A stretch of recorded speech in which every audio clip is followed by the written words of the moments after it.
Assalamualaikum warahmatullahi wabarakatuh. Alhamdulillah wassalatu wassalamu ala Rasulillah wa ala alihi washabbihi wa tabi'uda wa la haula wa la quwata illa billahil aliyyil azim.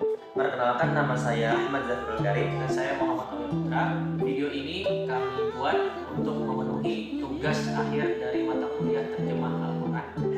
Di sini kami ingin menjelaskan tentang terjemah Al-Quran metode Qorma. Nah, kira-kira apa sih itu metode Qorma? Simak penjelasan berikut.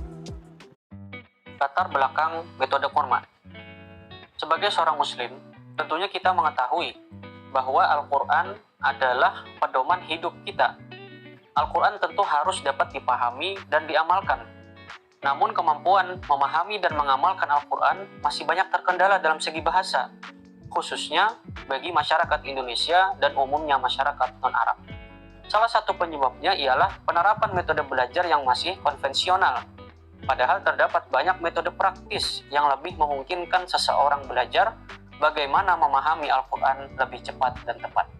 Nah, dalam hal ini, Al-Quran Cordoba bekerjasama dengan Akademi Cordoba Indonesia menerbitkan sebuah metode belajar terjemah Al-Quran secara praktis dan cepat dan tepat, yaitu metode Qorma.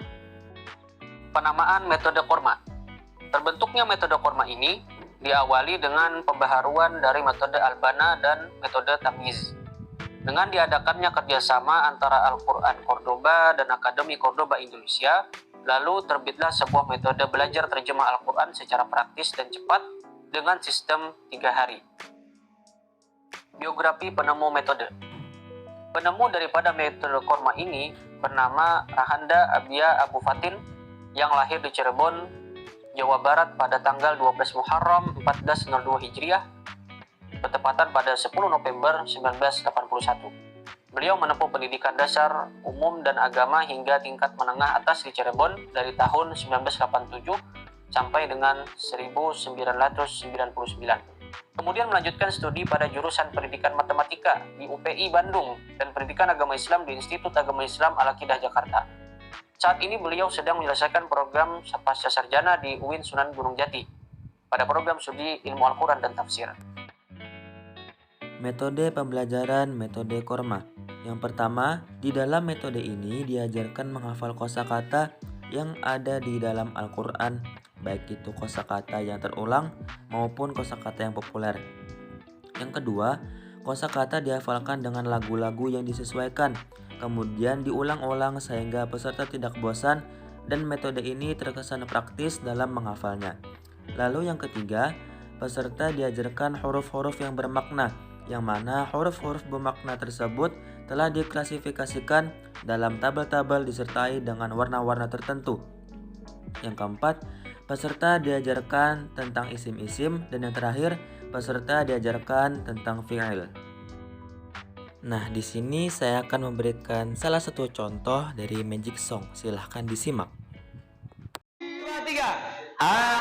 Apakah Allah ingatlah ila kepada didenganlah untuk Allah di atas di dalam min dari seperti lam tidak ma tidak la tidaklah jangan inna sesungguhnya illa kecuali iza apabila am atau pamaka wa dan pamaka walakin akan tetapi.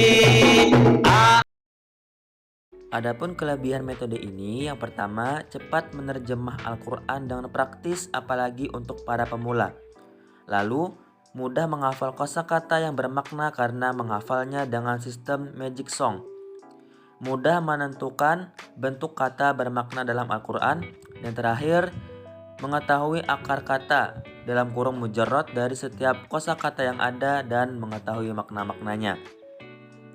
Adapun kekurangannya, yaitu tidak ada penjelasan atau teori mengenai apa itu isim, fi'il, dan huruf, apalagi bagi orang awam atau pemula yang baru belajar membaca Al-Quran. Mereka tidak paham. Dan yang terakhir, tidak ada penjelasan tentang awal mula munculnya metode Qorma secara jelas. Ya, itulah tadi penjelasan dari kami tentang metode terjemah Al-Quran, metode Qorma.